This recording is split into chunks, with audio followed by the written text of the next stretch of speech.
and welcome. Hello. Glad you could be here. Welcome. Hello. Are we live yet? There we are. Welcome, guys. Glad you could be here. I'm Dan, your friendly fishmonger from dansfish.com, and I'm glad to be here with you. We do this every Wednesday at 7 p.m. Mountain Time. That's 9 Eastern for those that don't know where the mountains are. And, yeah, I'm glad to, chill out a little bit. It's been a busy few days, so it's nice to chill out, talk some fish. So what we're going to do tonight, for those that might be new, is we're going to start with a shipping report. Tell you how the shipments went, see if there were any losses, any complications, any issues, fill you in on all of that stuff. We're going to get to a giveaway. We have a really neat fish that's very uncommon today that I'm hoping will pique some people's interest, because it's not one that I think you'll ever find at a pet store or most online stores for that matter. So I'm going to talk to you about the clipper barb out of Africa. That's our giveaway tonight. And then besides that, we'll give you some updates on what's going on at Dan's Fish, maybe a tad about the warehouse build and where we stand on that and the other things happening. Then we'll get to your questions and comments. So if you want to know how to keep fish, how to raise fish, how to breed fish, how to build a fish room, how to set up an aquarium, I don't know, anything fish related, ask away. If I can answer, I'll tell you. If I can't, I'll tell you. Most things I think I can answer, but every now and then I get something I'm like, I try to only answer if I either have direct experience or have a real close relationship with direct experience. So if like a close friend kept a fish and I observed their process with that fish, but I never kept it myself, I'll probably have a little bit to say. But if I've never kept it or seen it and don't have a clue, I'll let you know. So we try to keep it upfront and honest here so that you can have confidence in the answers you're getting. Anyway, without further ado, let's go ahead and get right to the giveaway. Oh, there is one other thing I want to say. I've got a fan down here because it's been beastly hot for the last few days. So if the fan is messing with the audio, would you let me know? And if it is, I can move it or adjust it or turn it off. I just want to make sure that you aren't getting this big wind sound in the microphone. I think I screened it off okay, but please let me know if it's all right. Yeah, I'd hate to go. Oh, that's funny. I'd hate to go like half an hour and then people be like, hey, we can't hear anything. Orange cones. I'm thinking up a good plant question for you. Yeah, that's where my knowledge ends. I don't know much about plants. You sound great. No issue with the fan. Okay, excellent, because now I can stay nice and cool while we talk. It sounds good. All right, I guess we're okay. Good to know. Shipping report. So I have some great news and some better news. The great news is no issues. Since we talked to you last, everything's doing fine, even with this heat. There's been this is the first week we started needing to use heat packs. One place I shipped to this week was 106. So playing the heat pack game, and I'll talk about that, I guess, right now. This is a good time. So it's tricky sometimes. For example, I think there's a place we're sending to tomorrow. We'll send some fish out, and they'll get there Friday. And the Friday temperature for the place we're sending is over 100 is the high, and like 67, 68 is the low. So it's like, so I could put a cold pack in there and risk... Hang on, I'm going to shut the door because there's some folks doing dishes upstairs, and it's tinkling china. Just 1 second.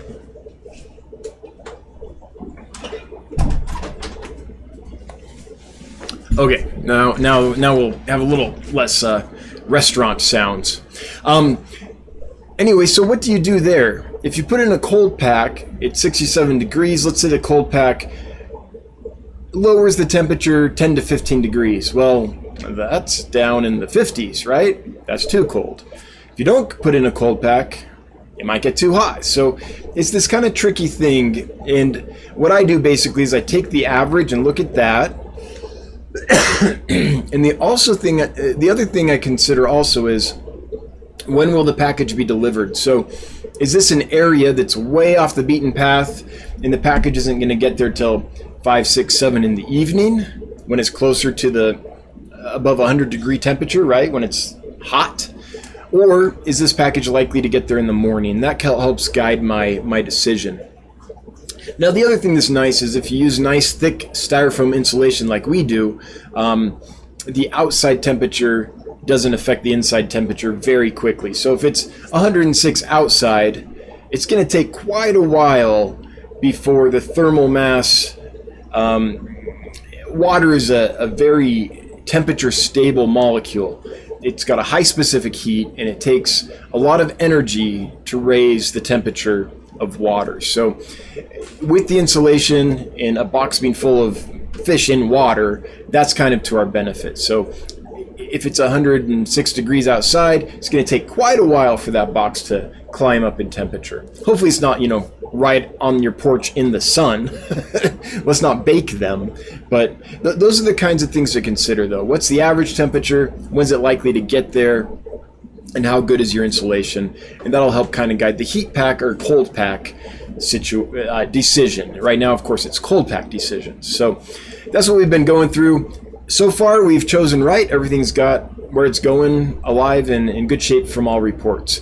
The better news is that a week or two ago, we had a slight issue where we sent out a group of barbs, and one of them were like, ooh, the customer was concerned. I'm glad to say that I got an email, I think the next day, and the customer was like, can't even tell them apart now. It's doing great. So I think everything's going fine there. So yay, we didn't have to report, some kind of death or problem that continued for fish that arrived and was like, maybe gonna be okay, but maybe not. Usually everything arrives and it's like, oh, this is great. But every now and then one arrives and it's like, this could go either way. This went our way. So I'm happy to report that, which means, if I'm remembering correctly, we haven't had a DOA in it could be 3 months at this point, maybe more. So it's going well. As we hit this really hot season, though, we're going to do our best, and I'll tell you every week how it's going. We try really hard to make everything okay, and I think we will be. But something that will help with that is if you order fish from us and receive fish, if you could let us know if they arrive in good shape or not, and when you do that, if you could let us know the temperature. If there's a way for you to check the temperature of the water in the box when you first open it, that'll help us as we try to calibrate the use of cold packs, when to use them, when not to use them. Because sometimes it's tricky. There can be, like I said, there's one place we're sending that's going to be over 100 in the highs and in the 60s in the lows. What do you do, right? So I tend to err on the side of a little cooler than a little hot. It's better for a fish to get a little chilly than to just get, super hot and lose oxygen saturation in the water and all those problems. So that's kind of how we lean when we have a choice to make. But your feedback is greatly appreciated. And all of you that do, let us know how the stuff arrives, if there's a problem, if everything's good, and especially what the temperature was. We thank you. All that information has been great as we're going through this journey. So that's the shipping report. The next thing to talk about is the giveaway. So this is the fish. It's from the Entromeus genus. I think it's Calypterus, the clipper barb. However, the bag came totally unlabeled. So I've shared this out to an African fish group and a barb group, cyprinid group. And based on what they've said and what I can see, we're guessing it's the clipper barb, which is this one. Now, they have other barbs in here too. So great representation. This is what the fish pretty much looks like. It has this dark lateral line, a little color on the fins, dark tips on the scales for contrast against a silver body. They grow to about 3 inches, maybe 3.5 inches, but they're not, often when we think of barbs, we think of tiger barbs and other aggressive fish. These are peaceful. So they're a larger fish at 3 inches or so than say, I don't know, a lot of the cherry barbs and jay barbs and things like that. But they're not aggressive at all. I have them in with some endlers. They're not bothering them. There's also some rainbows in there. No one's bothering anyone. There's a pleco in there. No one's picking on anyone. Everyone's getting along just fine. And from what I've been able to find online, which is not much, this is not a very common fish, but from what I have been able to find, the literature concurs that they're pretty darn peaceful. So, oh, and I haven't shared this. So, or was I sharing it? I can't remember if I shared this or not. So this is the one that, as I was going through these pictures before the stream, that I think is a pretty darn good, accurate representation of the fish. This is decent as well, although they tend to be a little deeper bodied than that, kind of, but this could just be a young one or something. That's a fairly good representation as well.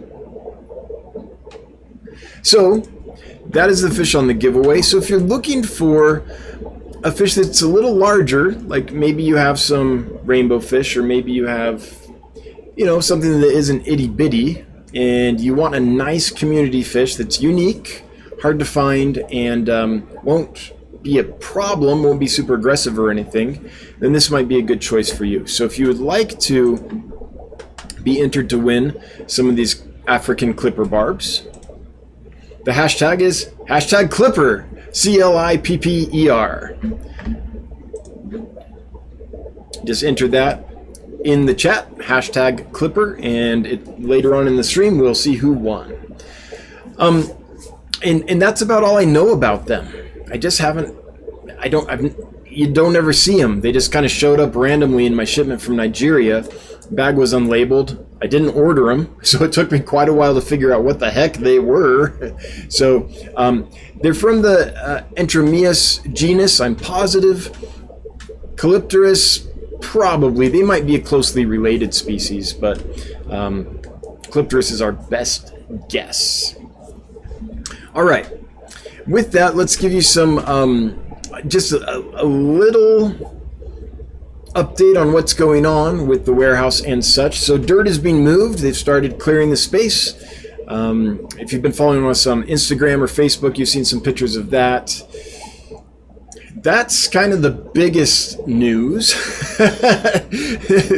The other stuff is, all the big filtration units are still on order. It's going to take several weeks for those to get built and sent to us.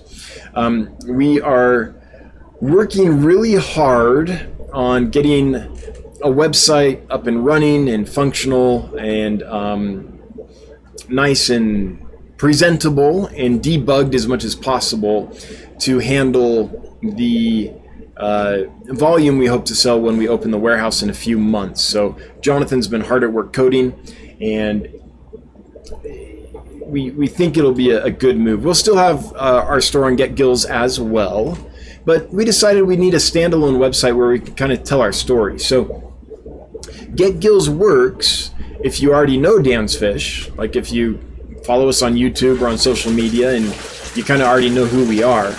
But Get Gills wasn't built to be a standalone site where you can do a lot more than kind of sell your fish and say, here's our policies related to selling, right? It's really good for that. And I think for hobbyists selling fish, it's a great place to do it. But we want somewhere where we can really dig in. We have a newsletter. We like to be able to have a place we can store the newsletter and folks can read it and decide if they want to join the newsletter or not. Different things like that. So it's just a way to tell our story better. So we're working on that really hard. And Chris is working really hard on Sunday's video. I think this will be our best one yet.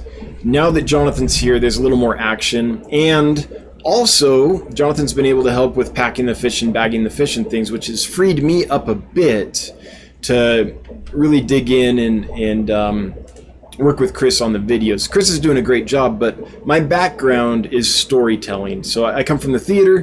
One of my main things to do was produce new plays. So what that means is you would talk to a playwright who had an idea for a play or just had a first draft, and you would work with them to hash out the story, get the play, I guess you could call it worthy of the stage or ready for an audience. And then you'd perform it in front of an audience, make sure that it worked like you thought it would, and move on. So we're kind of bringing that skill set and working with Chris to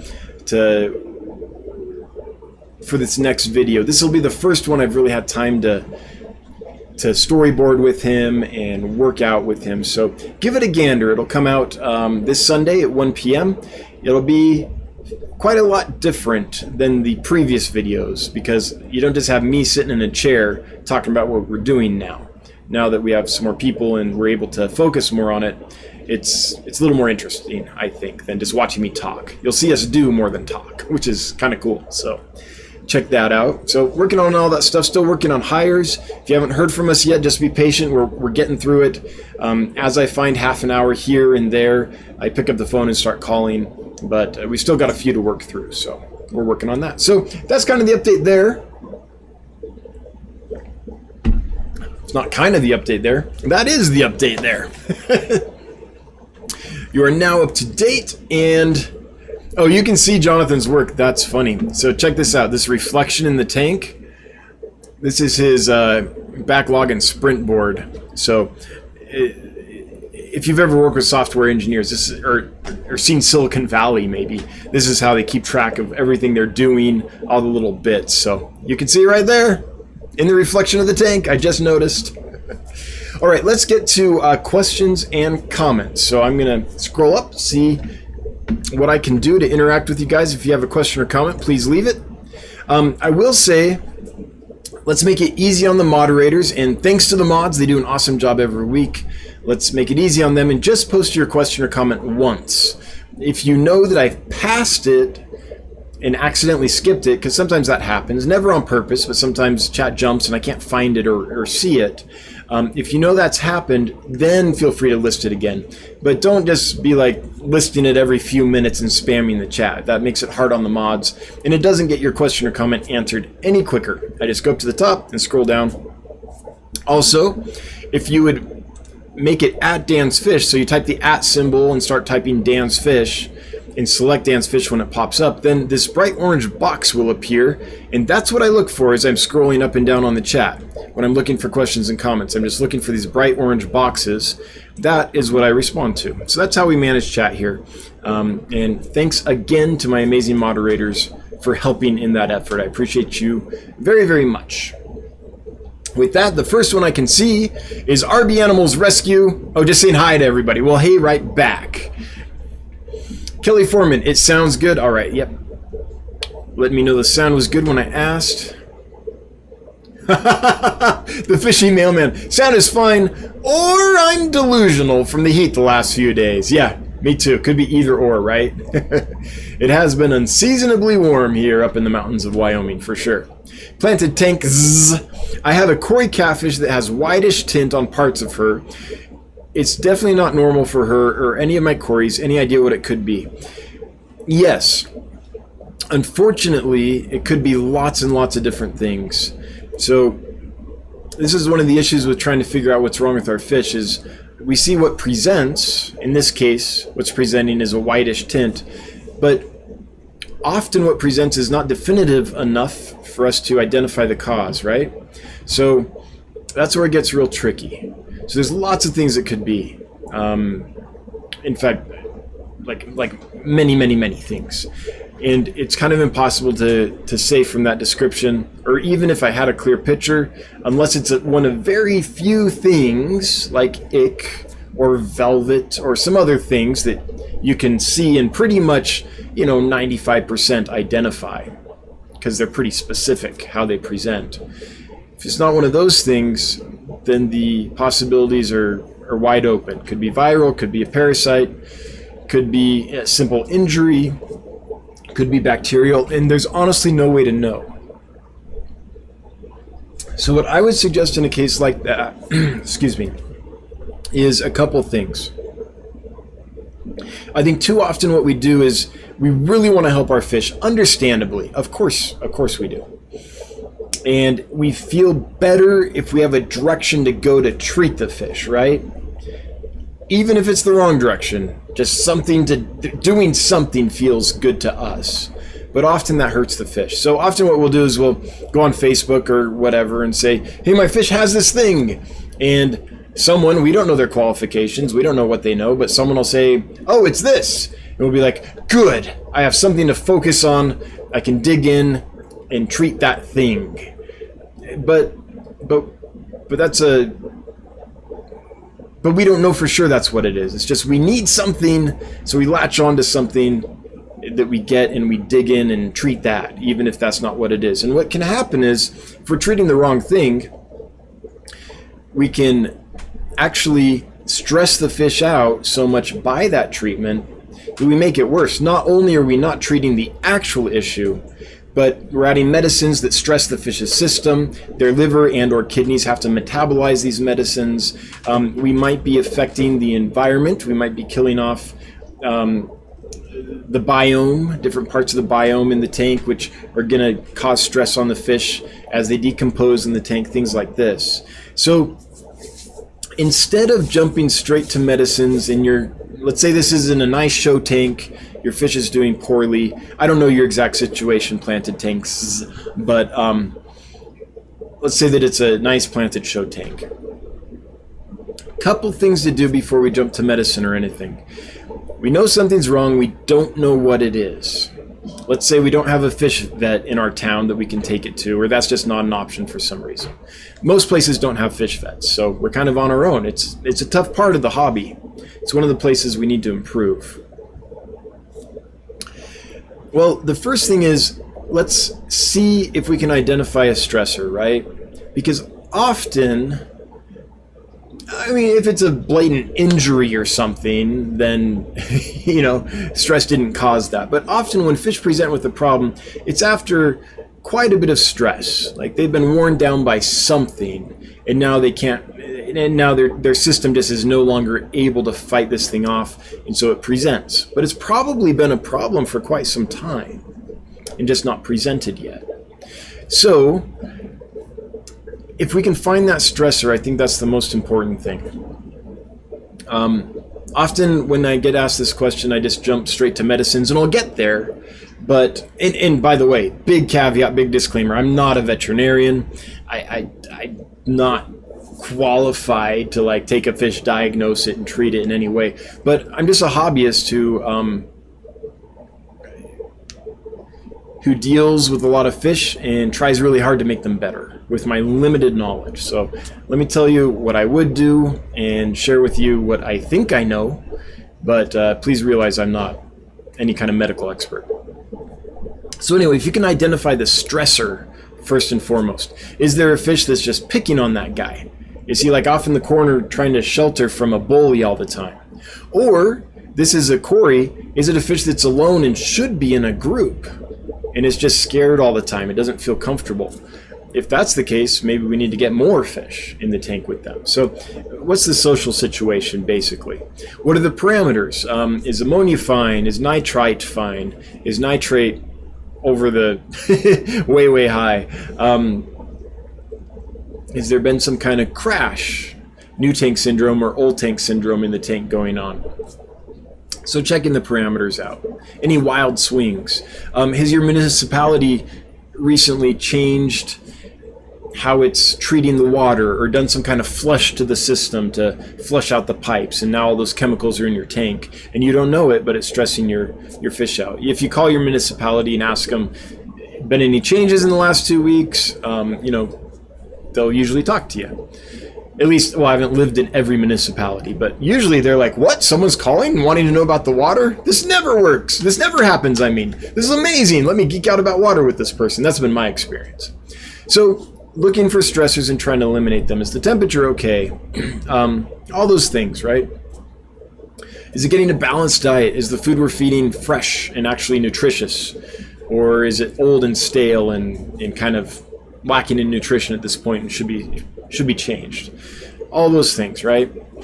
If we go through and we can't identify, if we can identify the stressor, then if we can change that, hopefully if we can change it early enough, then the fish without that stress, their immune system can kick back in and they can do what organisms do naturally and fight it off over time and get better, hopefully.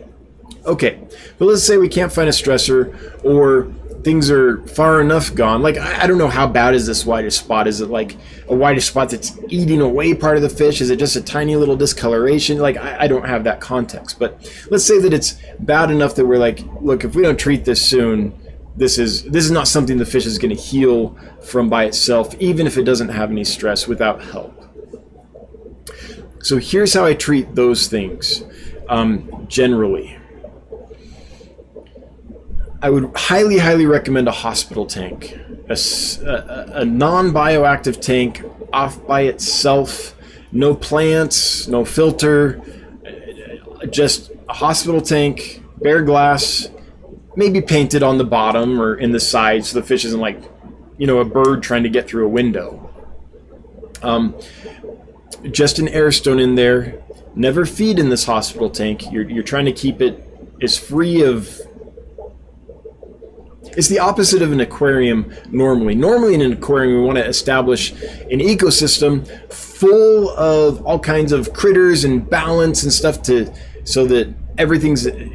It's just like a river outdoors, right? It's full of little critters and bacteria and protozoans and plants and things that keep everything in balance.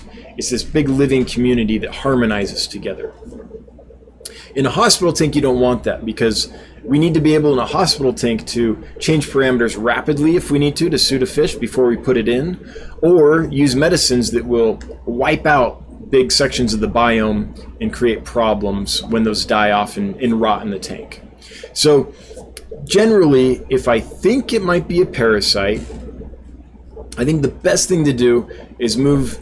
Okay, so there's two things here, and I go back and forth, and you've probably heard, if you've been on this live stream a while or seen a lot of my videos, you've probably heard me say it both ways. It might be like, well, Dan, which is it? So there's two thoughts here.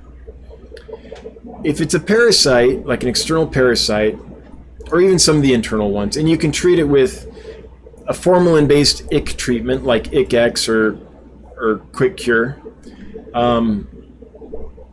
metronidazole, praziquantel, things like that, those don't kill your nitrifying bacteria.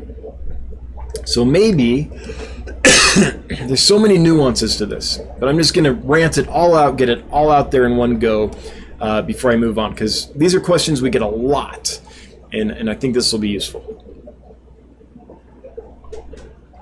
Okay, so here's the deciding thing we have to figure out. Will the fish be less stressed if we leave it in its tank where it's used to being, right? Maybe there's plants in there and all that stuff. Yes, if we move it to a hospital tank, that's a stressful event. But the question is, if we treat in this established aquarium, is that going to create a shock event to the system, which will put even more stress on the fish than if we had moved it to a hospital tank? So you have these two possible stressful events. Which one's going to be better for the fish? The risk is if we treat, even with something like just ICX or General Cure, Metroprazi, that kind of stuff. If we treat that in an established aquarium, then we're likely to kill off lots of protozoans, lots of little microorganisms, and the tank will go out of balance on you. And when those die and rot, you can have an ammonia spike in the tank. So depending on how you keep tanks, sometimes you may want to treat in that tank because there's not a whole lot of biome going on. Or maybe you're like, no, dude, this tank is full of mulm. I let the plants... Sorry, my throat is itchy. Pardon me, folks. I let the plants do everything. I never change the water, and stuff is built up in there, and there's these layers of microorganisms keeping everything in check. You don't want to treat in there. Definitely move to a hospital tank. Even though that's stressful, moving it, that's less stressful than killing off this ecosystem or large sections of it and having the fish go through the ramifications of that. Okay, so that's the kind of decision we have to make. Let's say we choose to move the fish to a hospital tank. Often that's the best case. If we think it's a parasite, I would start with, the general ones. Formalin and Prazi can treat a heck of a lot of stuff if it's external. Metro helps with some of the internal protozoans and things. So there's levamisole if you think it has worms. Different things, right? Those are the reason to start with those. If that's what you think it is In this case, maybe not. This is a whitish tint, but it could be. It could be a population of external parasites that are grouped in one area. I forget the name of them, but there's one kind that like anchors onto the fish and has like a stem that comes off, and they don't actually eat on the fish. They eat stuff in the water around the fish, but when they anchor onto the fish, they damage the tissue where they anchor in, and you can get a population in a fairly confined zone of these things, whose name I forget. I think it starts with an E. I'd have to dig back in. I forget the name of them. But anyway, the reason to start there is because those medications are maybe the ramifications of them are less severe, perhaps. Antibiotics are tricky. So let's start there if we think it's a protozoan. If we don't think it's a protozoan, we think it's a bacteria. And I guess we're doing our best to guess here. Unless we have microscopes and we're good at identifying stuff. Honestly, this is just us guessing. We're not veterinarians, right? Then my go-to is kanamycin and nitrofurazone used together in the tank. With all these treatments, I like to put salt in the water as well for all species. Cories, plecos, mammirids, loaches, all the fish they tell you don't use salt, I use salt. Just dissolve it before you put the fish in so you don't get a pile of salt on the bottom where a loach or a catfish is going to go and get a big whack of salt in its system, right? Dissolve it thoroughly before you put the fish in. In my experience, you'll be fine. Every fish I ship has 5 grams of salt per liter in the water. Every one, even the ones that they tell you don't use salt with, and it works great. So salt really helps sick fish. It helps them conserve their energy to fight the disease rather than use their energy to try to maintain osmotic homeostasis, okay? So that's how I would go through it. Now, the issue is, since we don't know exactly what it is it a gram-positive bacteria or gram-negative? We don't know.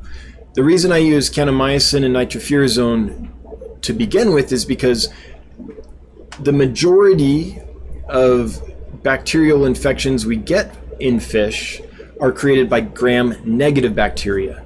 And that I'm fairly confident of because I've done research into that. And there's scholarly papers and studies that have been published that state that. Now, a new study could come out that finds something different. But as far as I know today, that's the route to go. So Columnaris and Aeromonas are the two most common bacteria causing disease in fish, according to what I've read, several studies, and not like just someone on Facebook said it or something. These are scholarly, peer-reviewed, published studies.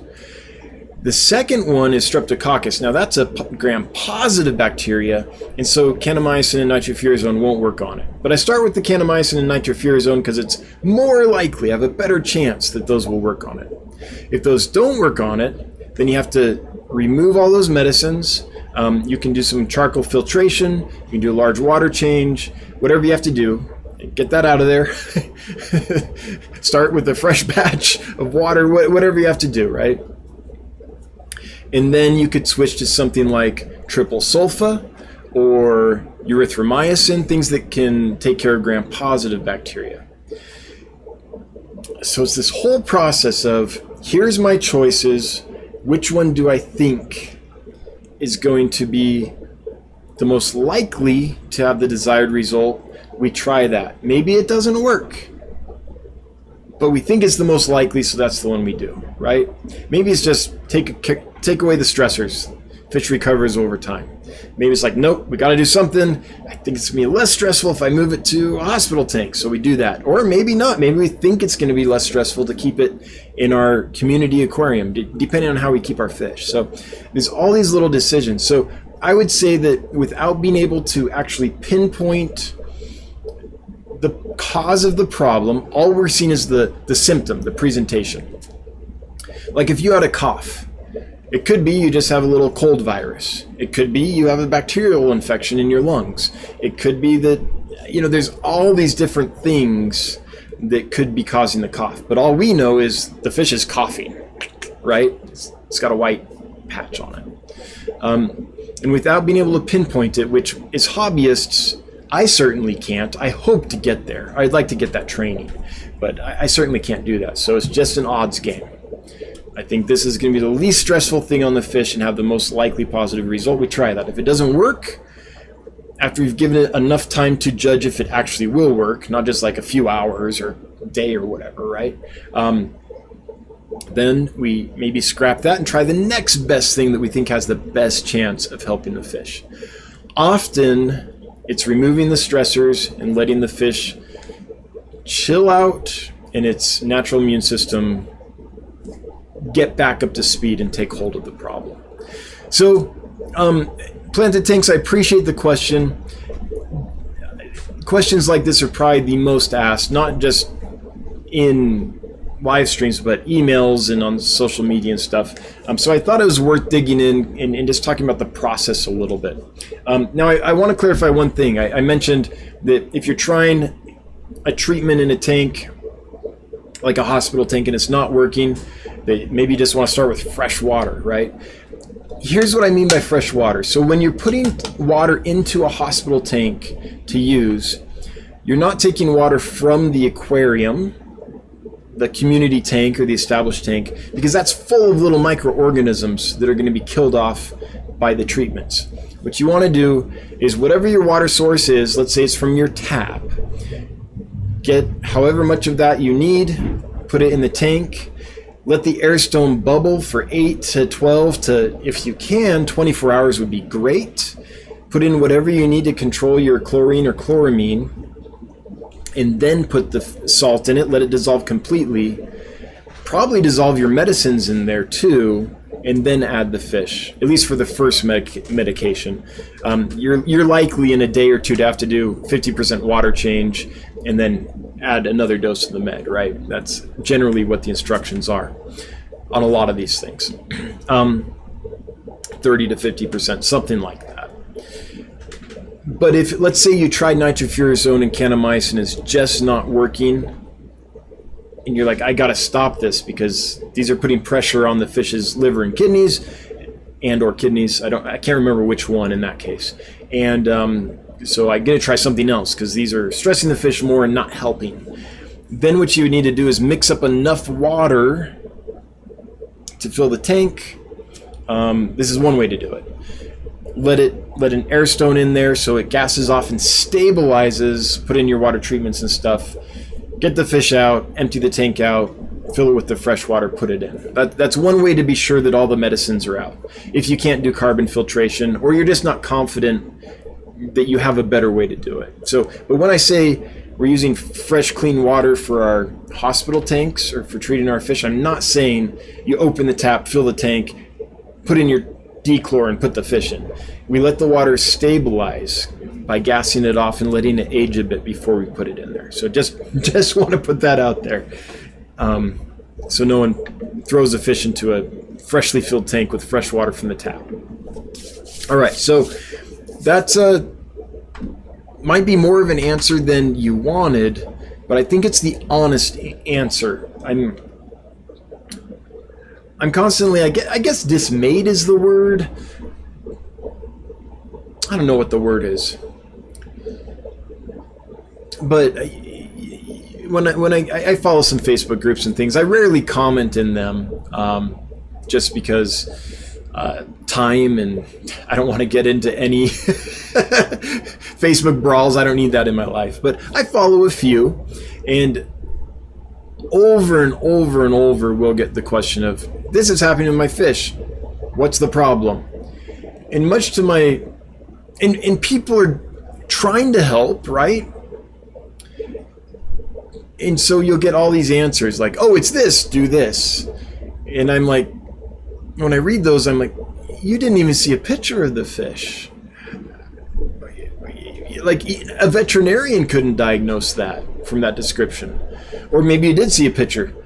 I know a veterinarian couldn't diagnose it from that picture. So often I feel like what we're looking for is, I need something to do to help my fish.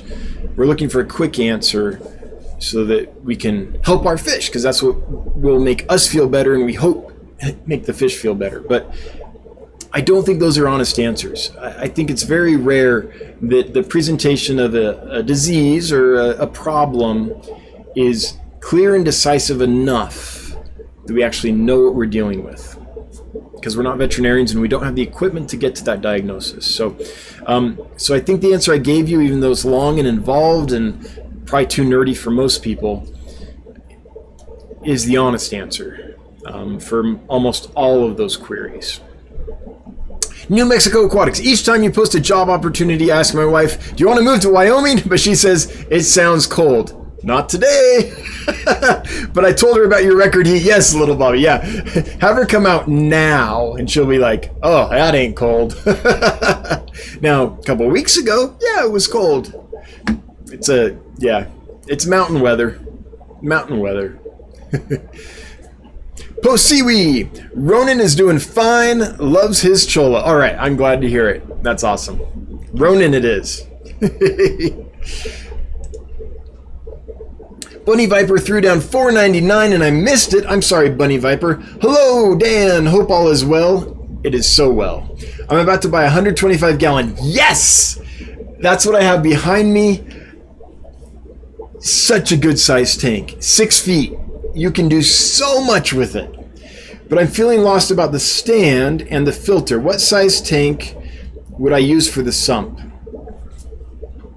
So Bunny Viper, I'm going to confess something here. I don't hardly ever use sumps. It's been over a decade since I've used a sump. So I'm not going to be able to tell you about how to size the sump. There's lots of people in here that do use sumps. So could you guys let Bunny Viper know what's worked for you for 125 gallon? I mean, I'm thinking like a 30 gallon would be great, but that's just off the cuff without having done it for forever. I use an FX5, which is the precursor to the FX6. That's working great for this tank, if that gives you any idea. And this tank has been stable and just rocking and rolling for a long time. It's a good system. I'm not saying do that instead of a sump. I'm just telling you what I'm using. Man, and you paid $4.99, and that's the best I can do for you. So for the stand, like if you can't find a pre-built one, and if you're handy, like I built this stand. This is just basically a dadoed out support over here. I don't know if you can see it, but this is a 4x4. It's dadoed out enough, notched out, so that this piece of lumber can sit across it and be stable. If you're handy, it's actually not too difficult to build a stand. I would look at... I've got some stand building, racks really, building videos. And I got my idea for it from Ted Judy's videos, but they've been very stable for me. The one thing I would change is right now this is a 2x4. I would make that a 2x6. But all the weight is right there on the corners, and so it's fine. But I'd make that a 2x6 next time I did it.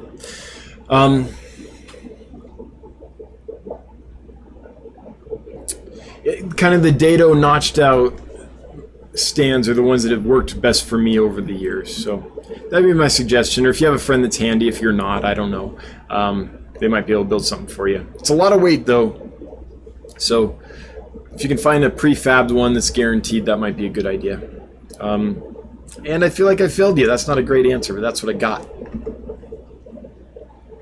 Wichita Falls Fish Keeper throwing down $5, and I don't see a question or comment, but thanks for the moolah. And Bunny Viper throwing down another $4.99. Thanks so much. I can't see, Bunny Viper, what your question or comment is if you have one, but I'll get to it later. It's just I can't stroll that I can't stroll that far down the lane. I can't scroll that far, so hopefully it'll pop up in a bit and I can see it. John's Fish Room. Hi, just wanted to say all the spotted Congo puffers, little hate machines arrived alive and well and hungry. Thank you very much. Oh, you're welcome, John. I'm glad they did, and I hope you enjoy them. They're so much fun. For those that have been wanting that fish, I have some more. Here's kind of my strategy with those is when I sell them, so I got 30, and I've sold 10 of them, plus gave one away. So I'm down to, what is that? Oh, math is hard. 19. So what I generally do with fish like that is I have 30, but I only list 10, right? And when I sell them, I sell the 10 best, like the fattest, the chunkiest, the most dominant. Sell those off, and that gives the next 10 a batch to become a chance to become dominant and fat and chunky. So in another few days, I'll list the next 10. When those sell off, I'll give the next 10 or whatever's left, 9, a chance to chow down. I mean, they're all chowing down, but when you remove the dominant ones and the next group becomes dominant, you'll just see a big difference. So I give everyone a chance to become dominant and totally stress-free and all that before I sell them off. So that's kind of the process. For those that are still waiting for those, I'll have more for sale in a few days or a week or so, once the next group has clearly moved up the ranks and become the dominant part of the hierarchy. And the reason I do that is when I sell a fish like that, I want to make sure I sell it when it's fully functional. So they naturally live in a hierarchy, and I don't think that the fish that aren't the dominant fish in a hierarchy of that species at this age are like super stressed or anything like that, or I wouldn't keep them together like that. But the ones that do rise to dominance are a different level of like just robustness. So I like to get them there, make sure they're there for a little while before I sell them off, because that's a fish that I would just, it would be horrible if I sold those to someone. $200 a piece. A lot of people have been looking for, I don't know, decades to find them. They're hard to get. I'd feel horrible if I sent those off and they weren't just in, pristine tip-top condition. So just be patient with me. The reason I'm doing it is so that in the end, they'll thrive better for you. That's the intention. So I know lots of folks are waiting. Orange cones, the African clippers remind me of my pesky head standards. Yeah, so they do. They look a lot like a head standard, just one that doesn't swim vertically. Sure, I can see that. They look similar. What they remind me of is like a drape fin barb without the drape fin. So this one, Erycthes crenichoides. Yeah, this is the drape fin barb. And they have a similar kind of body shape and coloration until they display and they get that fin that's just out of this world and get those color hues. But yeah, that's kind of what they remind me of. In fact, there's another Erycthes. Is it Parva or Parvus? I'm going to go with this one. Yeah, they remind me a lot of these guys. Anyway, they're cool fish. I hope someone gets them and loves them. I know they're not going to be for everyone because they're not like a bright rainbow of neon color, but they're really unique and hard to find. So hopefully they'll make someone happy. Mike Monji, if you're listening, I've got a Barb for you, my friend. Fishaholic, hello, and the Fish Fam, right back at you. Good to see you. Cancer Train, but it jumped. Hang on, Cancer Train. Let me see if I can. Cancer Train, I cannot see your comment, so if you would leave it again, I'll try my best to get to it. Sorry, chat jumped way far on me. I'm curious. I'm going to have to go back and read the comments and stuff. I mean, I went off on like treating fish and problem solving that for quite a long time. It's already getting close to 8 o'clock, 7:59 here. So I'm curious if this was the right, if a live stream is the right place for like a 15-minute long talk about something. I feel like it is, but I'll be interested to see all those comments if I get a chance to watch the replay. I haven't been able to for quite a while. But I like to when I can, because it gives me, when I'm doing this, I don't actually have time to like read all the questions and comments and all the banter and stuff.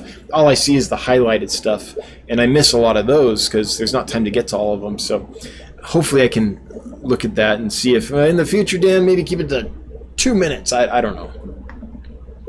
Anyway, Fishaholic 40 breeder currently has 3 white cloud minnows, making a cold water tank, looking for variety tank mates, bottom, mid, and top dwellers. Please and thank you. Fishaholic, man, white cloud minnows can go with just about anything. So the world's your oyster there. As long as it's appropriately sized and peaceful, they'll go fine. But one of my favorite bottom dwellers, there's a couple. I really like orange throat darters. I've bred these guys. I've raised them.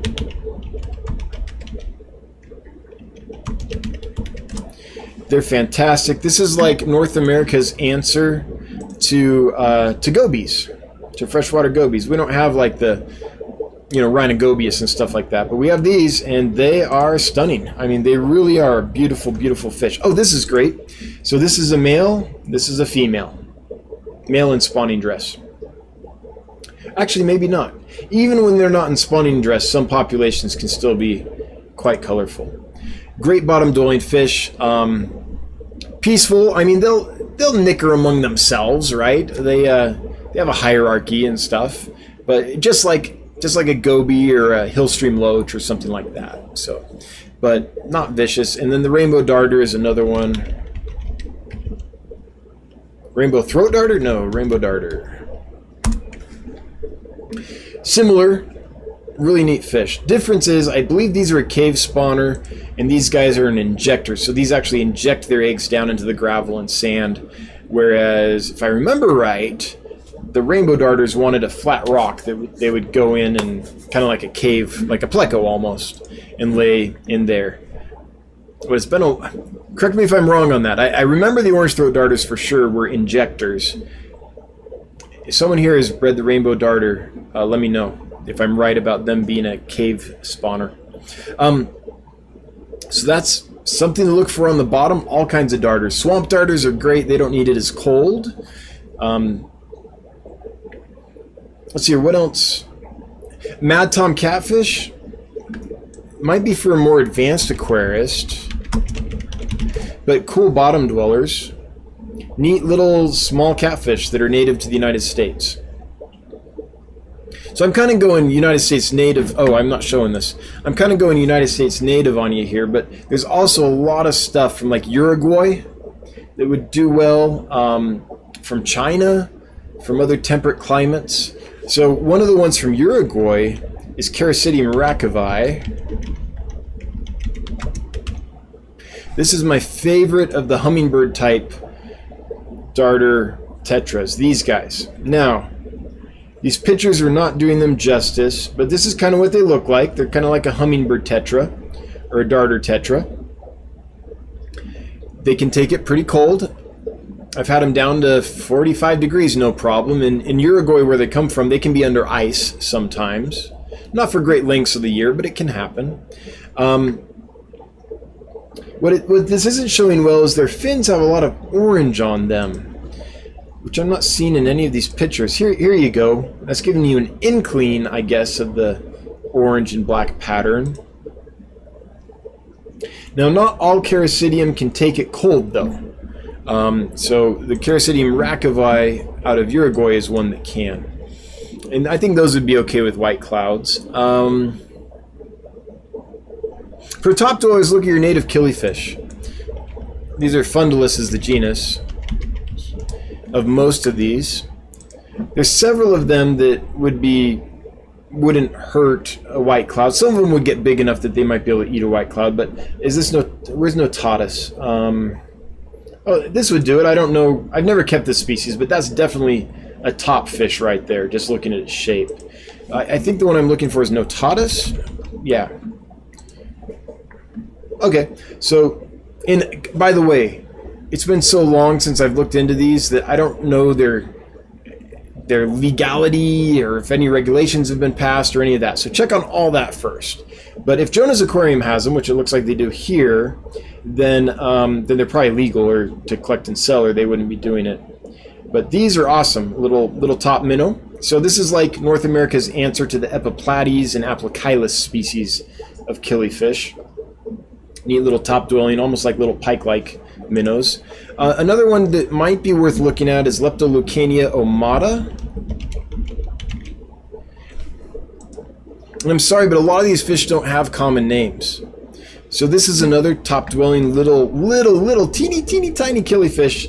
I'm not sure how low they can go, so do some research.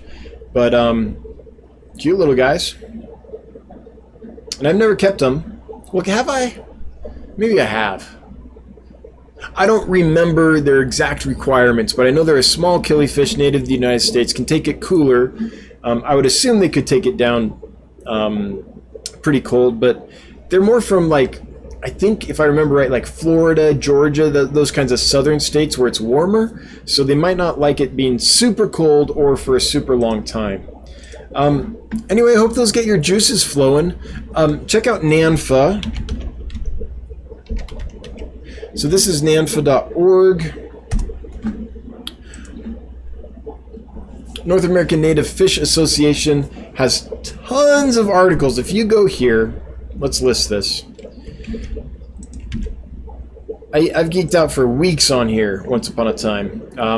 You can find all kinds of articles and information about all kinds of native fish, many of which make very good aquarium fishes. So check them out. I wonder what Wesley Wong has in. There's a gentleman named Wes down in Los Angeles that imports from China frequently, and a lot of the fish he gets in would do fine. I think he's Rare Fish on Instagram. Let me look. Hang on. Let me see if I can find Wesley here.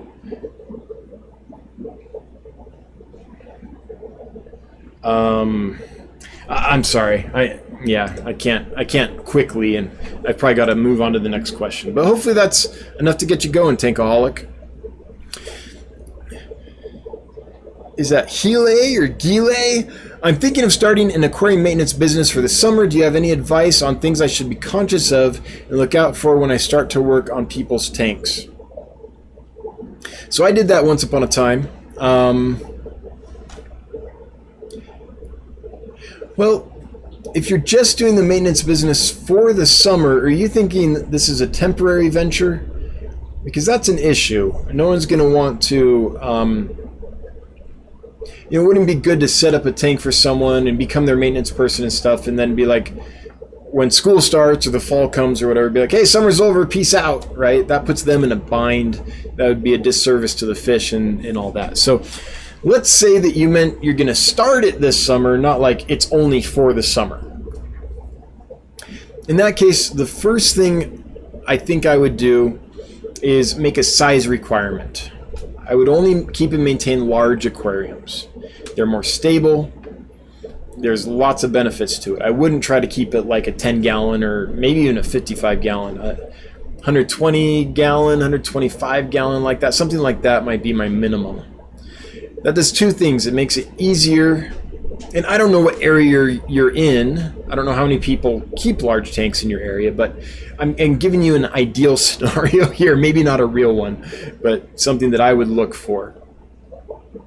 Makes the tanks easier to maintain and keep. And generally, people with large tanks have the financial resources to actually pay and keep someone maintaining it well. They've put a lot of money into this thing. It's a big tank. That's not cheap. And so they probably have enough money to actually keep paying you. And when something needs to be fixed or replaced, actually pay for it, actually get quality fish, things like that. So I think it's difficult to do tank maintenance well on a budget. So look for large tanks, and with that or independent of that, look for folks that are willing to make the financial commitment. The other thing is I wouldn't sell myself cheap. Like, I would rather do one tank for $100 a month. I'm just making that up for easy math. I don't know what the rates would be in your town or whatever. Then do 10 tanks for $10 a month, right? So work out those finances and look for people that are willing to make a financial commitment. And the other thing I would do is I would decide what you need to charge to stay in business, and then I would charge 50% more than that, just to weed out clients that are gonna hem and haw at every little expense to maintain, versus those that are gonna, when you gotta buy them a new Fluval FX6 or whatever, are gonna be like, okay, here you go, right? So those are a couple things to think about. Swamp Thing, I'm picturing a new Broadway production. A young, rugged fishmonger from Mountain Time through full-throated galazzos and selling fish changes an industry and changes the world. That's right. 3 times the current number of aquariums equals world peace. I like it, Swamp Thing. Toad Tamer, do you have any advice on setting up a fish room for breeding rainbows, tetras, and dwarf cichlids? Yes. Couple things. Are you trying to breed for profit? Like, are you trying to produce quantity? I'm going to assume no. If you were, this would be totally different.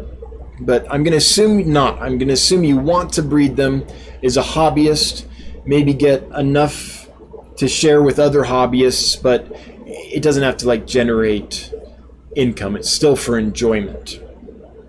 That's totally different than setting up for profit.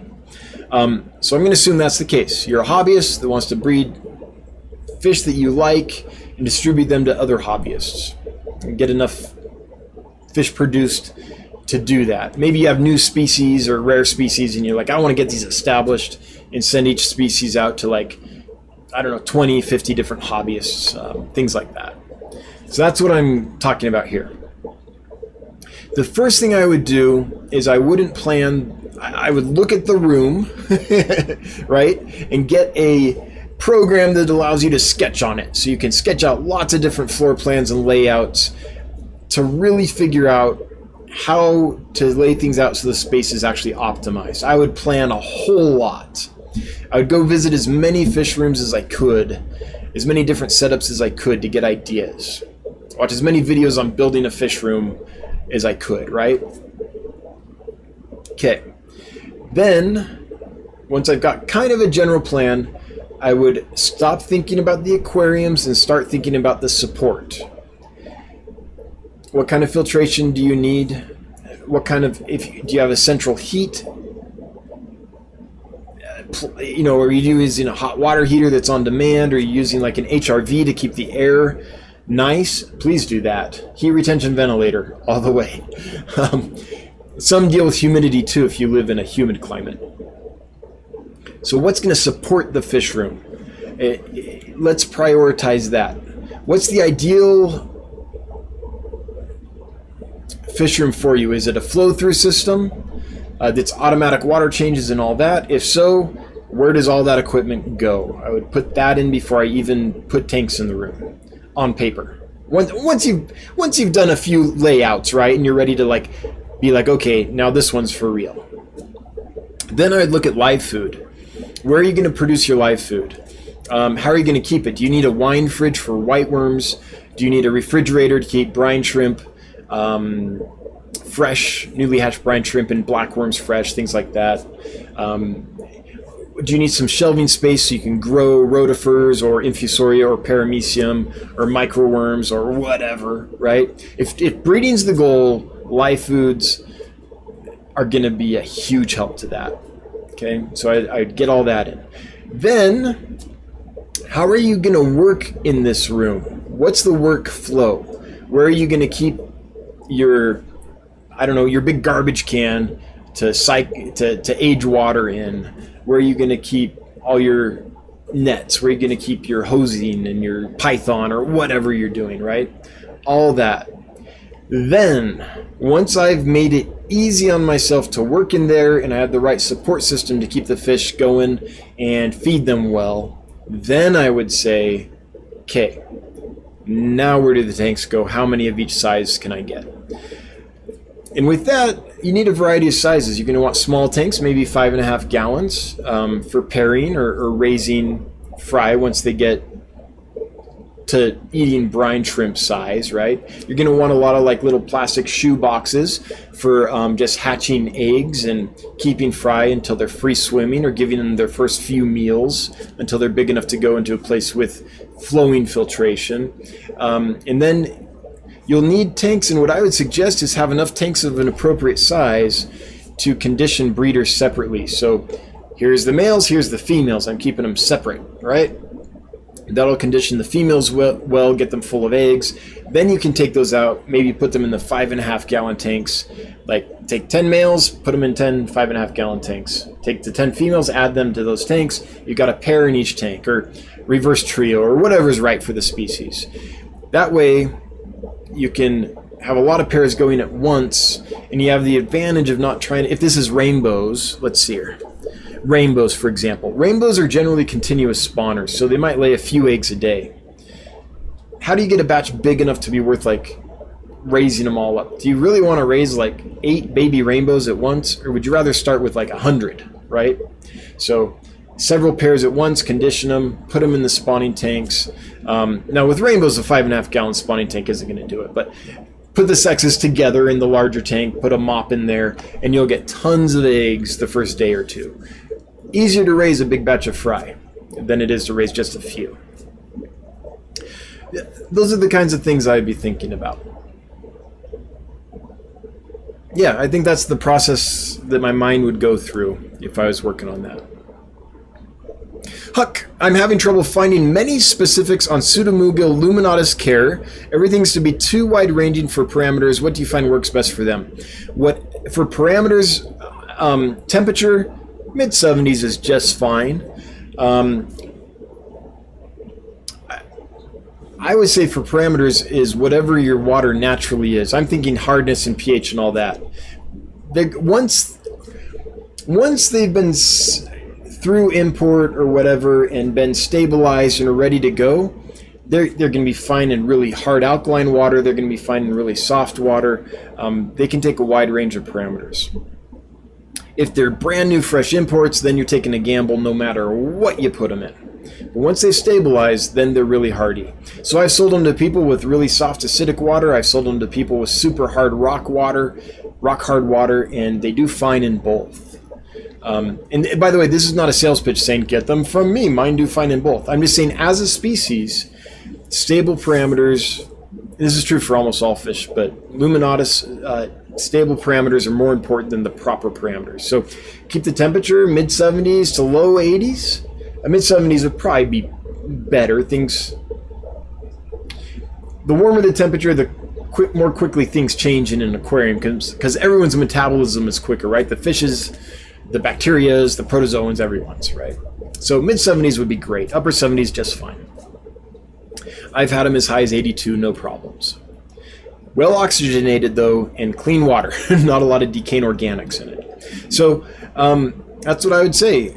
Whatever your parameters are naturally when your water stabilizes, use that. Keep the temperature right in there, and just keep the water clean. No ammonia. They hate ammonia. No nitrite. Keep the nitrates under control. And I think you'll be fine if you keep it stable. Hasty 10, any luck getting Irubescu puffers in? They did not come. I ordered them. I've ordered them many times. I thought I had a shot this last time, but they did not come. Supply is very low. Demand is super high, and I'll keep trying. Sorry, I wish I had better news. Planted Tanks, thank you so much. She's with 3 other Corys, but I did add 5 Kuliloches within the last 3 weeks. I have well water and RO. Okay. All right. Well, I hope it goes well for you, whatever it is, Planted Tanks. Alicia AS. And by the way, 3 Corys really, they like to be in big groups. They're very gregarious. So if you have the room, like, I don't know how big your tank is, but a dozen is like a good starting point. I'm not saying you can't keep a group of 6 or even 3 if you need to, but they're going to love a dozen or more. They're super social fish. Alicia Nias bought a group of Congo barbs at an LFS last year. No Latin name. Look like the Clipper barb. Spawned in an outdoor tub. Okay to send grow-up pics to you to see if they look like your species. Yes, please do. Send them to dan@dansfish.com. That would be great. Yeah, or post them at Get Gills, the Facebook. We have a Facebook group called Get Gills. If you want to post them there, then it won't just be me. It'll be other people as well that can chime in. Yeah, I'm happy to do that. All right.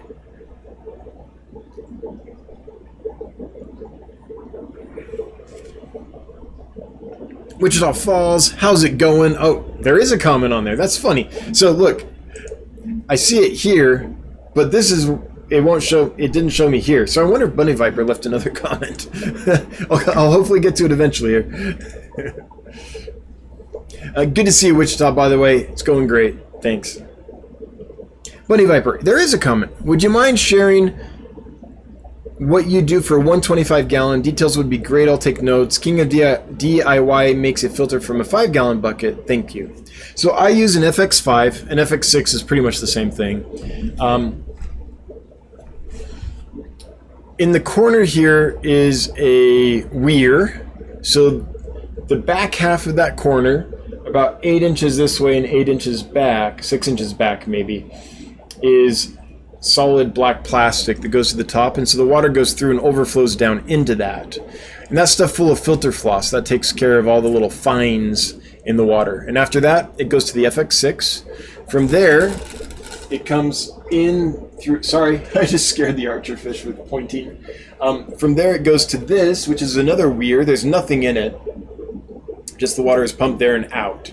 So water goes from that weir, through the tank, down that weir, through filter floss, and into an FX6 that you can't see because it's behind the stand here. Then the other thing I do, I was doing it poorly, but the other thing I do is I have an air stone in there to break surface tension. And this here is a sponge filter with a power head on it. Basically, I don't need that sponge filter. I'm just using that there so the sand doesn't get sucked up into the power head. All I want is the power head blowing water across the bottom. So that helps the plants, but it also kicks up all of the mulm and stuff off the sand and blows it this way so it ends up in this weir here. So that's the only function of this power head. Just move water across the bottom this way so it ends up in that weir and into that filter floss. So that's the system. It's pretty easy. On top, I just have 2 shop lights, like an FX, not an FX, a Fluval Planted Plus might show the fish's colors off a lot better, but I'm cheap. I do wonder sometimes though, like what would this look like with a couple Planted Pluses on it? So that's how I do this tank. I've never tried the 5-gallon bucket. It might work just fine. I don't know. Well, anyway, I hope that's helpful, Bunny Viper. Again, I'm sorry I couldn't speak much about the sump. I just don't have that much recent. It's been forever. I don't have a lot of memory about sumps. Mr. B's CPDs rolls right off the tongue. I have a 60 half-inch Bolivian rams. Oh, you have 60 half-inch Bolivian rams in a 10-gallon that has cyanobacteria. How can I move them to a larger tank without moving the bacteria with them? I don't know if you can, but I don't know if that's your issue. So I'm pretty darn sure that every aquarium I have has cyanobacteria in it. However, I usually never see it. I'm pretty sure every aquarium you have, unless it's a brand new setup, has cyanobacteria in it. So it's not a question of keeping it out and not introducing it. It's already there, has been my experience. I'll go for a year with no cyanobacteria in my fish room, and then suddenly, one day, one tank will get some in, and it'll just like cyanobacteria over the course of a few days just kind of starts growing in there. But the other tanks are just fine. So I take care of that tank and we're fine. And then a few months later, another tank might start getting cyanobacteria in it. So it's already there. It's just a question of Is there a balance in the tank? Does something happen so that for some reason the cyanobacteria takes hold and just explodes? It just happens every now and then. But I don't think you can prevent it from getting in your tanks. If you have a well-established tank, it's probably already there. That being said, I'm not an expert on cyano. I'm just going off what I've observed, is that I've got it in every tank. It's just usually inactive. Thank goodness. And by the way, to take care of it, the best way I've found is manual removal and kill the lights. That seems to work.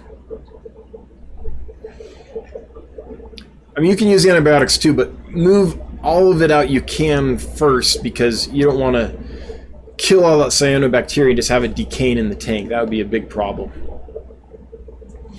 RB Animals Rescue. What size tank for the African clipper?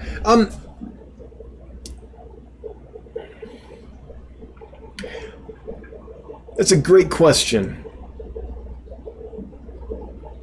I think they could be okay in a 3-foot tank, but I probably wouldn't put them in anything less than a 4-foot tank. The ones I have now, are the biggest ones, maybe 2.5 inches, would be just fine, I think, in a 3-foot tank.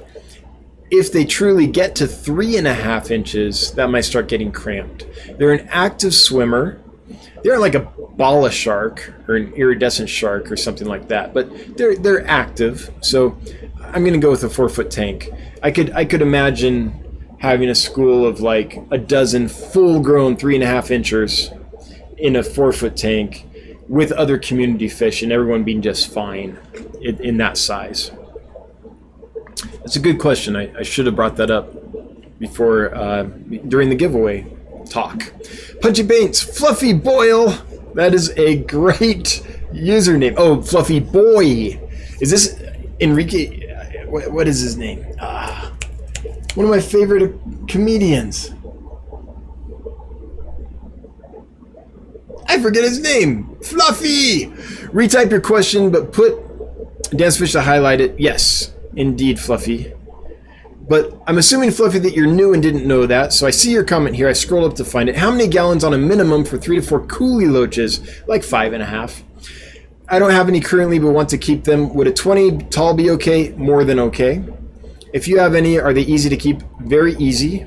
Thanks for your response to this. Yeah, coolie loaches are super easy. They eat anything. They're not aggressive. Anything on the bottom. And they need a little time, you know, they need to graze at it and get to it, but yeah, they're good. The biggest issue you have with them, I think, is other fish, like an angelfish could slurp one up no problem. So I think oftentimes people get them and don't realize their other fish can eat them since they're so long and skinny. But they're great. And, you know, people say that they get them and they never see them again. That's not been my experience. When I drop food in the tank, boom, they come out. Now, granted, I keep them in large groups, so maybe they're a little more comfortable or cue off each other's feeding behavior to all come out kind of in mass. But, yeah, for me, they've been great fish. David Foster, have you ever had orange-throated darters in stock? I've always wanted to keep them. No, I got mine from Stan Sung. He's just a friend of mine. If you want to follow Stan, I think his Instagram is Ultimate Fish Dream on Insta. He used to take photos for like Tropical Fish Magazine, Tropical Fish Hobbyist Magazine and stuff. So he's got some beautiful photos. It's worth following. It's a great channel. And he got his from a friend that collected them. I believe in Missouri was the population. And that's why I got them, because that's a more southern population. They can take warmer temperatures, which is closer to what we have in aquariums. Far northern populations might need it cooler, so they worked out great for me. But I've never, okay, I bred them, I raised a whole bunch and sold them, but that was, geez, it's been 10 years since I've done that, so I don't have any in stock. And short of like breeding them myself and selling them, I don't think I'll ever have them in stock, because I don't live somewhere I can just go collect them. You might try Sachs Aquaculture or Jonah's Aquarium. Those are my two best ideas. Cancer Drain, 110-gallon stock tank, an enclosed patio with white clouds. That sounds fun. Just found fry today. I bet you did. What bottom dweller? Orange laser cories, bristlenose plecos, or hillstream loaches? Zone 6B if that matters. I don't know what Zone 6B is. Planting Zone 6B. Let's see, where are you at? Oh, okay. So like Tennessee, Kentucky, that kind of mid. Not super hot, not super cold. Kind of in the middle zone there. I mean, I would go with albino bristlenose because I think you'll see them because they're bright gold.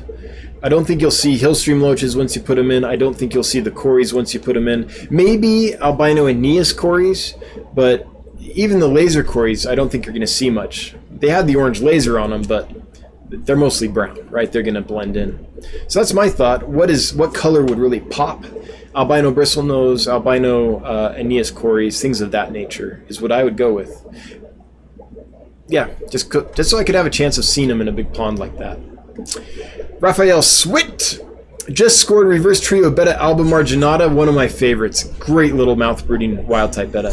Fantastic little fish. Yes, they often get still and nearly vertical position. Is this typical? Also haven't been eating much but look healthy. So if you just got them, I would definitely keep trying to feed them. But that's a fish that can take a week or two to settle in. Once they do, they'll come up and beg for food and all that. That's been my experience. Other people say they hide all the time, but my experience is once they've been there for a couple weeks, they'll come out and beg for food and all that jazz.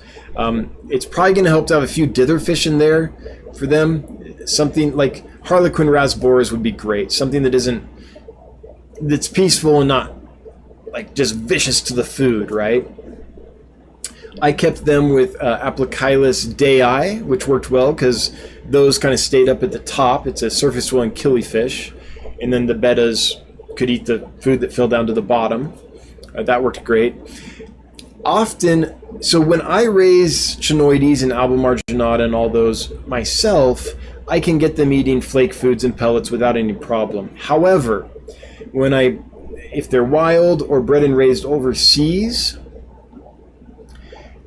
I found that they need live and frozen. So it can be difficult to get adults that came in from the wild or from an aquarium breeding facility overseas to eat anything but wild and frozen. So if they're not eating well, it might be the food you're feeding. Alexandria Rodriguez, advice the Epiplates species of Cayo. The first male I got must have jumped out. That does happen frequently with those species. Oh, betta alba marginata as well. Those will jump. Be careful. Couldn't find the body, and it seems like the first female goes nuts and darts around the tank hitting the glass. Oh, okay. So they can do that, but usually that's not long term. That's like, I just got in there and now I'm freaking out. So I would turn off the lights, first of all. Make sure you have plenty of floating cover in there. Do you have any water sprite or frog bit or something in there with long dangling roots? It doesn't have to be the entire top of the aquarium, but give them like a quarter of the aquarium. 25% of the top is just covered with floating plants. If you don't have floating plants, you can get Easter grass, like plastic shredded Easter grass you would use for Easter baskets, and float that in there. That might help. But if it's like just a bare tank, they might freak out. If it's bright light, they might freak out. So I turn off the light and give them some cover. Make sure there's a tight fitting lid, and just let them chill for a couple days.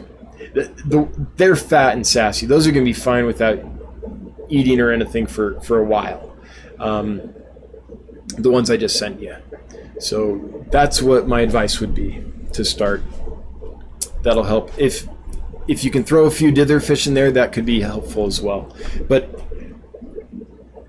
I don't know what the tank is, but if it's like a bare bottom tank and you have a bright light on there and there's not a lot of cover in there, then that light bouncing off will really, really freak them out. So you might be here being like, it's not like that at all. It's this beautiful planted, sand bottom tank. In which case I would just turn off the light and let them chill for a couple days. Fishaholic, thanks, I will. Got a couple more minutes here. We're going to do the drawing. We're at 175. Let's do the drawing here so I don't get way over time. So this is for some African clipper barbs. Neat little barb. Well, 3.5 inch barb. And the winner is Kevin V. Kevin, congratulations. If you are here, please leave a comment. Let us know that you're here. You have about 2 minutes to do that, to claim your winnings. If you haven't done that, by the time 2 minutes goes by, we'll draw someone else. So let us know you're here. And while you're doing that, I'm going to answer Robert Virgin's question. Good info on fish room layout and design. A good topic for a separate video. Thanks for that. Hey, you're welcome. Yeah. And I have covered that in some different videos and other live streams as well. I mean, heck, I recorded the entire build of the fish room down here and the annex as well. So there's a lot of, if you're hankering for a DIY, a video that shows a DIY project, I got a couple for you. Bunny Viper, thank you so very, very much. We all sure do appreciate your help and kindness. You're welcome. I feel like I didn't help you as much as I wanted to, but I don't know that much about sumps. So you're Kevin V, you've got a little less than a minute more to let us know you are here before we draw someone else. Orange cones for free Dan's warehouse tour. I'll loan you some plant lights to take pics with. Yeah, I know. We actually have, we bought some good lights just for Chris. So you might have noticed in the last week or so that the pictures are getting better because Chris has a lot better lighting to work with. So from here on forward, we should be a little better. But yeah, I hear you. Instead of my shop lights. I mean, this tank still has shop lights on it. We just use them when we specifically go to a tank to take pictures. Bill Coleman, I've observed hillstream loaches love to eat non-toxic cyanobacteria. Cool, I didn't know that. I also didn't know that there was any cyanobacteria that was non-toxic. How would you tell the difference? I don't know that. But cool to know. All right, Kevin V is here. All right, Kevin V, congratulations. Oh, I wasn't showing that the whole time. Sorry. I meant to be showing that. Congratulations. If you send me an email, dan@dansfish.com, with your first name and last name and your mailing address, then I will send those out to you next week. Let's plan on Tuesday of next week for delivery Wednesday. If that doesn't work, if I get like super busy with orders, then I might email you and be like, dude, I'm swamped. I'll send them out Thursday or something like that. But for now, let's plan on that, unless you hear differently from me. I have 3 minutes, so time for one more. There it is. Gabriel Iglesias is the fluffy comedian. Thank you. I want to say Enrique Iglesias, but that's the singer. And like, I couldn't, my mind wouldn't like get off that because I'm on camera and everything's different in your head when you're on camera. But yes, Gabriel Iglesias, hot and fluffy. I'm not fat, I'm fluffy. His first comedy special, oh, just cracked me up so hard. That was hilarious. From there, it kind of went downhill, but that first one, still a keeper. Mountaintop Puffer Keeper. I have a 2-year-old coolie loach colony in a 50-gallon. Actual type of coolie is a guess. Oh yeah, as always. One large female is pinky finger thick. Are your giant coolie loaches a species that get that large? So, I don't know, because I haven't kept them long enough. They are listed as what my supplier told me they were. That's all I'm going on. Now, this supplier isn't your typical supplier. He actually cares about correctly labeling his fish. He cares about keeping strains and locations of different rainbow fish and other things like that pure.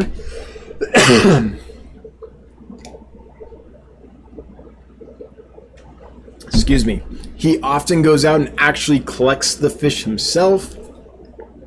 He's been published many times in Amazonas magazine. He's an actual expert. So, so when he tells me the species, I go with it. because I trust him until some more compelling evidence comes along. In my experience, usually he's right. Very occasionally he's wrong, and I'm talking about fish ID in general. So, as far as I know, according to him, these are the semicincta. Pangio semicincta. They have the typical banding pattern that we all think of when we think of a coolie loach. And they're going to get, what was it, around 4 inches, something like that. So if he's right, and that's what I'm going off, then yes, they should get nice and be true giant coolie loaches, right? But that's all I'm going off of. All right, it is 8:30, so we need to cut it here. I did hear a rumor, Lumpy Dog! Holy cow! Jeff, it's great to see you. It has been a day, my friend. I'm glad you're here. Lumpy Dog, just good to see you. It has been forever. The better part of valor is discretion. Sometimes the better part of valor is running away. I learned that from Monty Python and the Holy Grail. Anyway, good to see you, Lumpy Dog. We're going to close out here. I want to start by thanking my mods for all they do.